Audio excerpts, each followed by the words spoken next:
such a role lately, especially for enthusiasts. And so my first question when driving the new Land Cruiser is, how the hell did Toyota get this so wrong?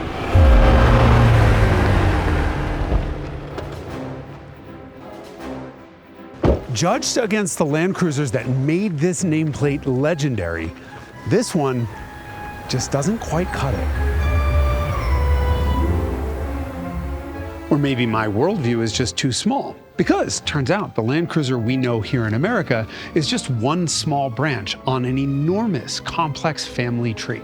And once you make sense of that family tree, well, the new Land Cruiser does fit in, just maybe not where we expected it to.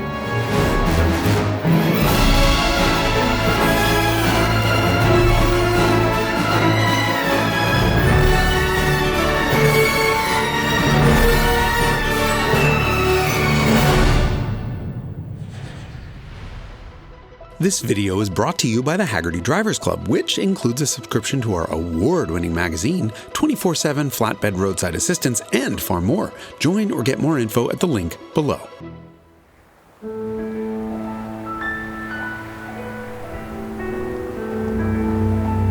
First, we need to talk about our expectations of a vehicle that calls itself a Land Cruiser. Here in America, the archetype is the 80 series. Big, capable, and expensive. Expensive because it was built without compromises, not because it was fancy, and purchased by wealthy individuals who prioritized reliability and indestructibility over flash and glitz. The Land Cruiser has been America's stealth wealth SUV for decades. But our Land Cruiser isn't the only Land Cruiser. It's just the only Land Cruiser that's been sold in America. Outside of our borders, Land Cruiser isn't just a model, it's an entire lineup that consists of many different models, like Land Rover does, or more appropriately, Jeep. And Land Cruiser began with the word Jeep. Not the brand, the proper noun with the capital J, but before then, when Jeep still had a lowercase j. It was just a term used by the American military to describe a personnel carrier. Communist troops have invaded southern Korea. President Truman has ordered United States Sea and Air Forces to give cover and support to the South Korean troops. When the Korean War broke out, Japan was still occupied by the American military. It had been since the Second World War, and our troops stationed there needed Jeeps. The US military put out a request for locally produced vehicles, and a young company named Toyota wanted to take a shot. It developed a prototype called the BJ, and then conjured a publicity stunt with some historical precedent. Japanese folklore tells the story of a samurai warrior who, in demonstration of the oneness of horse and rider, coaxed his horse up the impossibly steep stairs at the Atago Shrine. 300 years later, a Toyota test driver wanted to do the same to demonstrate the capabilities of the BJ. But unfortunately, in the interim, some putz had put a handrail right in the middle of the stairs, rendering that not possible. So instead, he drove the BJ right up to the 6th station of Mount Fuji, the highest altitude ever achieved by a motor vehicle. Well done. Ultimately, the US military decided against the BJ in favor of the Willys Jeep CJ that was produced in Japan under license by Mitsubishi.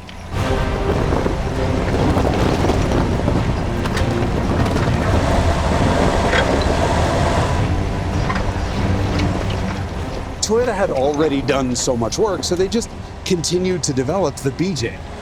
It used a large straight-six engine that Toyota developed based on the Chevrolet Stovebolt 6 from the late 1920s. And since it was so outrageously oversized for this application, it was understressed. And it made so much low-end torque that it didn't need a low range. Fewer, less stressed components mean more reliability and easier repairs. Toyota would sell its off-roader both to the Japanese police reserve forces and to civilians.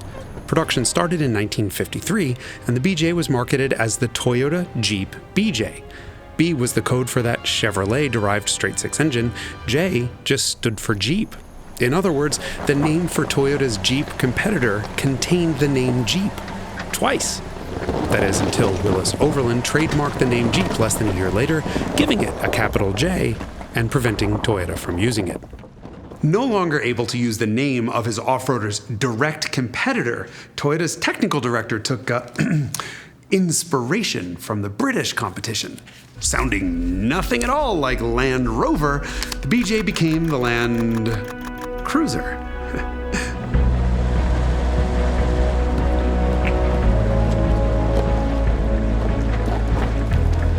Toyota did a big update to the ancient B-Series, calling it the F-Series. And so, BJ became FJ.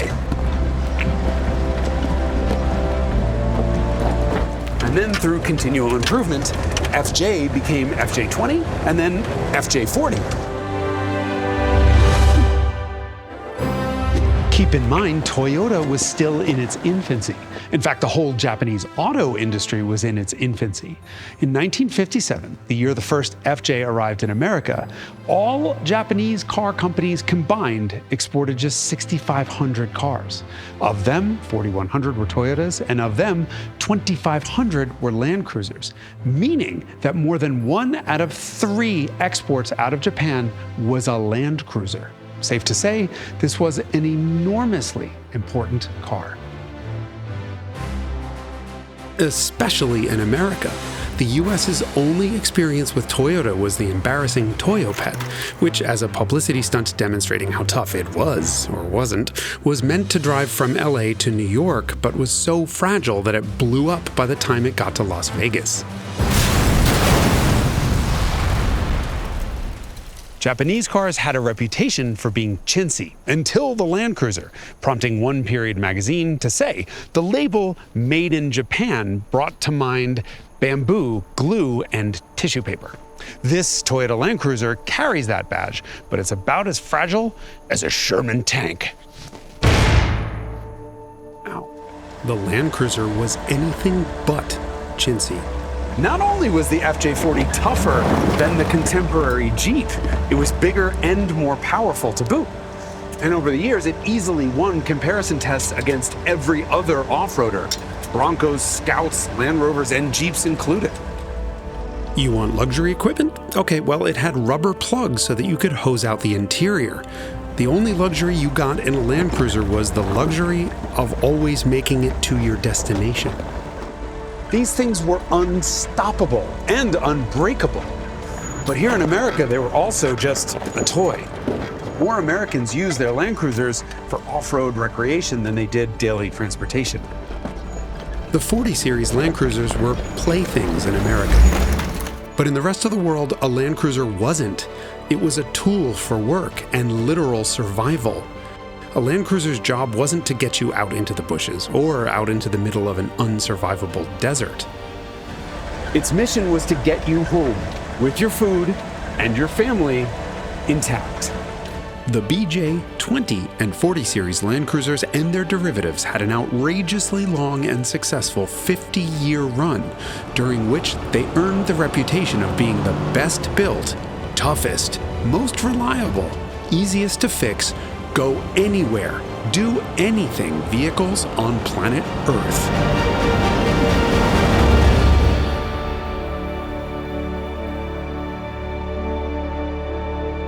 And its replacement, the 70 series, did exactly the same thing. Proving it's unkillable, it's still in production today more than 40 years later, with leaf springs, solid axles, and locking diffs. These are all terrain vehicles, not meant for comfort, but meant to be the ultimate in indestructibility. Together with its Jeep-like predecessors, the 70 series constitute the original heavy-duty trunk of the Land Cruiser family tree. And you're forgiven if you don't know much about them, because none of the 70 series Land Cruisers were ever sold in the US. Instead, the Land Cruisers we know best came from an entirely different, new branch of the Land Cruiser family tree. One that sprouted off because Americans don't actually need to cross deserts to survive. We just want enormous cars that can carry our lattes in the lap of luxury, and maybe could cross a continent should the need arise. In the 1970s, there was an all-new genre of vehicle formed, when car companies realized that if they put a big, comfortable, sealed from the elements body on one of their off-roaders, well, they could sell a lot more of them. Jeep had a Wagoneer, Land Rover had a Range Rover, and Toyota had a missed branding opportunity. Because this was an entirely new car. It was a new model, it was a new thing, it was the station wagon. And yet what did Toyota call it? The Land Cruiser. That would be like Chevy saying, well, we make this suburban thing, and now we want to make a sports car. What should we call it? Suburban.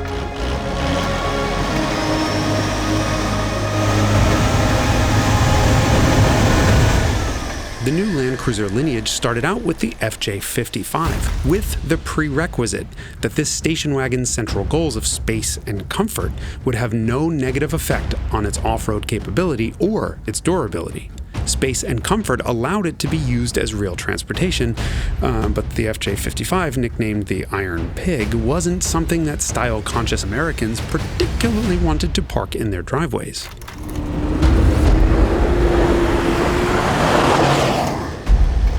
Toyota fixed that with the 60 series, first Land Cruiser not designed by engineers.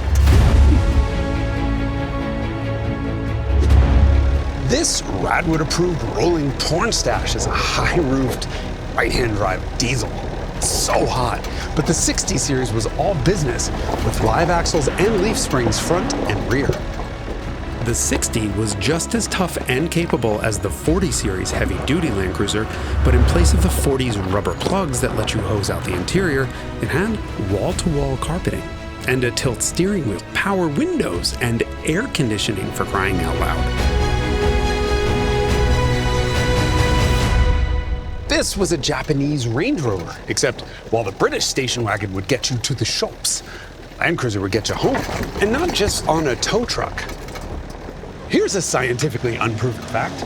More Land Cruisers have towed tow trucks than the other way around. These things are indestructible, thus proving true the hilarious Toyota ad from the 1970s that said, "We'll know how long they last when the first one wears out." That durability put the Land Cruiser firmly on top of the American yuppie shopping list. By the time the 60 series run came to an end, Toyota was on top of the world. In just 30 years, little old Toyota had gone from making the Toyo Pet to being the industry's biggest Toyo threat. Little Toyota was now the third largest car maker in the world. And Toyota had sold 1,958,000 Land Cruisers to date. Interestingly, though, almost none of them made it into the country that inspired its name. Of those 2 million Land Cruisers, just 4,078 of them wound up selling in the UK. Put another way, the country that revered the Land Rover largely ignored the Land Cruiser. They thought of this as just a dollar store Range Rover. Until the 80 series.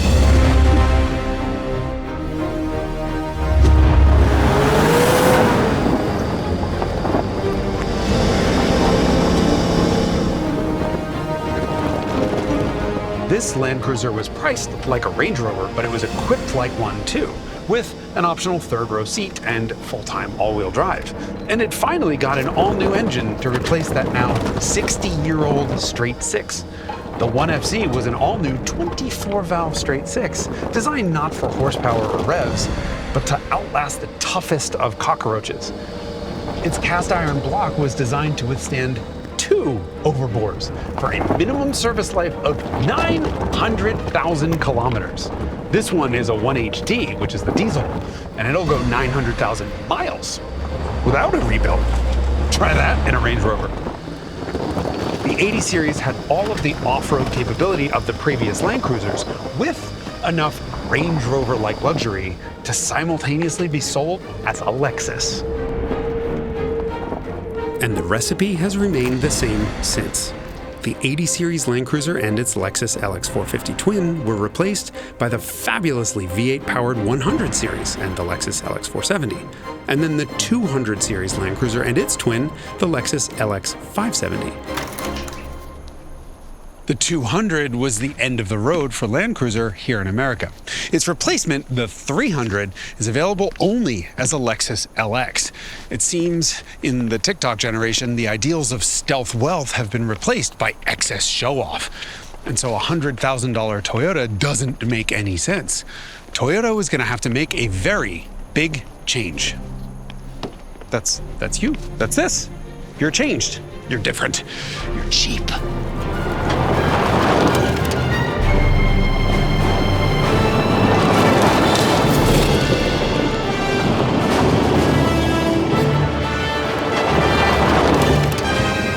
In terms of ingredients for off-roading, the new Land Cruiser has all of the good stuff from previous Land Cruisers. Body-on-frame construction? Well, of course. Solid rear axle? You betcha. Locking diffs, 2 of them, center and rear.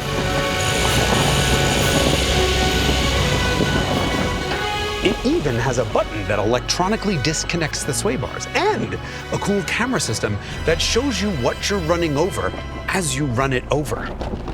Oh, how cute. They were a couple. In a world where most things that look like SUVs are actually just front-wheel drive economy cars, this is a real off-roader. And it's a hybrid, which means its electric motor makes metering out power over big obstacles a cinch. But of course, this isn't an FJ40. This isn't just a toy. This thing will become someone's daily driver.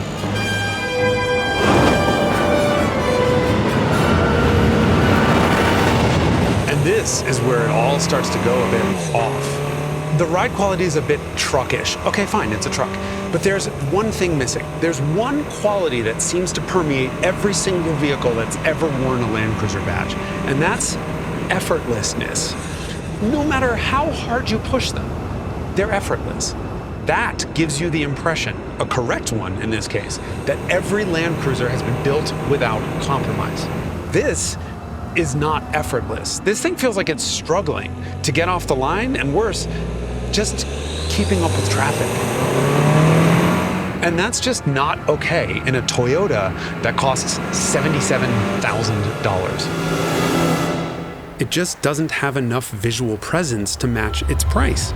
And it certainly doesn't have a $77,000 interior, not in material quality or design, or even a $58,000 interior, which is the stripped-out base model's starting price. I can forgive some of that because this is a Land Cruiser, and so you're paying for toughness, not plushness. But no one will ever forgive Toyota for this 4-cylinder, especially not when it's judged against its V8 predecessors. It's unpleasant even by 4-banger standards.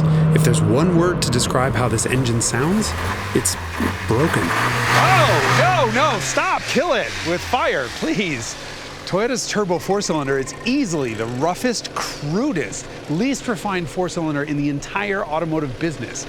It vibrates so badly in the normal driving 18 to 2300 RPM range that it actually excites the steering column and vibrates your hands. And Toyota didn't even bother marketing it as the world's first massaging steering wheel. Go above that RPM range and it sounds like a dying calf, but hey, at least it makes no power whatsoever. Clearly made worse by the fact that the electric hybrid motor has now run out of revs. Putting a 4-cylinder hybrid in a truck like this results in an engine compartment that's half empty and a trunk that's half full. The hybrid battery lives here, raising the trunk floor so high that it leaves room for neither a third row of seats nor any significant cargo. Dumb. And it's not like this Land Cruiser isn't huge. Practically every article published on it says it's smaller, but it's not. This new 250 series Land Cruiser is actually bigger than the old 200 was. It just looks small and cheap and feels it and sounds it. Look, the Land Cruiser has always been stealth wealth because it was so unexpectedly refined, not because no one would ever believe how much it cost. But what if I told you the new Land Cruiser isn't just a Land Cruiser? Land Cruiser Prado is a name we're not familiar with in America, but abroad, it's another complete branch of the Land Cruiser family tree. A huge branch. Slapping a Prado suffix onto a Land Cruiser badge is, well, think Bronco Sport versus Bronco, or Range Rover Sport versus Range Rover. It's still a Land Cruiser, but it's Land Cruiser Light, even if it's occasionally indistinguishable. This one's the Prado. If we travel back to the 1980s when Toyota replaced that original 40 series with the 70 series, the world was in the thick of the emerging sport ute era, and there was a big compromise. The ruggedness that let the 70 series trucks go anywhere made them brutal on-road. Things like coil springs or independent suspension, both seen as off-road compromises, would have thrown the Land Cruiser faithful into a tizzy. I'm having a tizzy. So Toyota split the 70 series in two, the heavy-duty lineup, i.e. the traditional stuff, and the new light-duty lineup, which turned the compromise knob slightly in favor of on-road comfort and drivability. This branch of the lighter-duty Land Cruisers eventually became known as the Prado.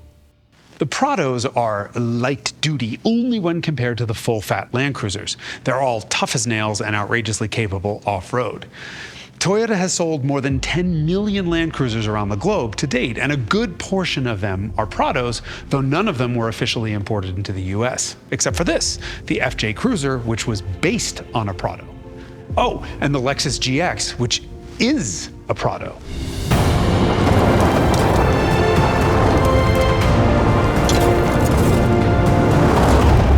The new third-generation Lexus GX is, once again, a Prado. But so is the Toyota Land Cruiser. Take a look at these two cars because they're identical. And by that I don't mean, oh, they ride on a similar platform or they're similarly sized. No, the Lexus GX and the Toyota Land Cruiser are both Prados, and they are the exact same car.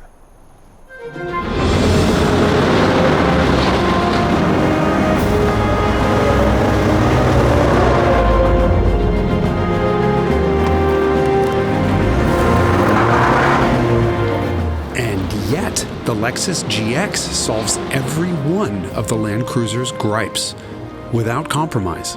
For example, it rides a whole lot smoother but has 1.5 times the towing capacity and beefier driveline components. And then just look at it. It looks expensive. Stealth wealth, not indefensible cost, both outside and in. The cabin has better materials, better screens, and a far more sophisticated design. And the biggest fix? Well, it has a real engine. It's a twin-turbo V6, and it makes only 23 horsepower more than the Land Cruiser, but it's a 1.5 seconds quicker to 60 miles an hour. And I know that's not the only thing that matters, but here's the thing. In normal driving, it's silent. It doesn't feel stressed. It doesn't feel broken. It feels effortless. And it's practical. Without the silly hybrid system, there's no battery in the back. In its place, it has a big cargo hold, with or without a third-row seat big enough for actual humans, which comes standard. Not only is the lack of a hybrid system far more in line with the Land Cruiser ethos of reliability, serviceability, and longevity, well, this thing just does everything better than the Land Cruiser does. And here's where it gets really nuts. Depending on how you equip these vehicles, the cost difference between the two of them can be negligible.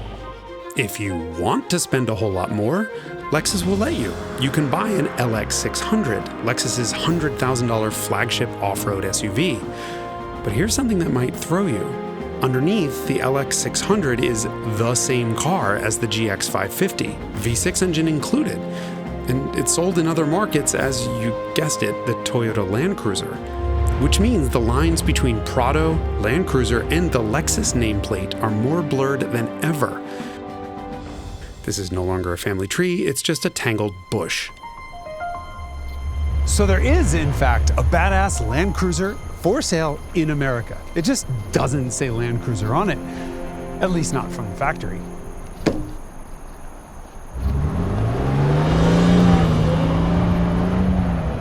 In the end, does it really matter what it's called? Well, clearly not to Toyota, who's bungled the marketing of this whole lineup for 50 years now. Forget about the name.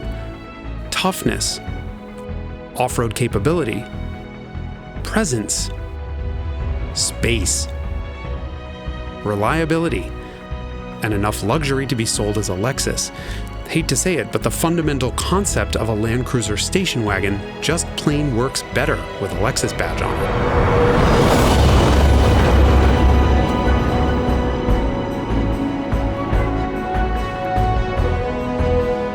The GX is everything we expect from a vehicle that says Land Cruiser on it, with or without the Prado suffix.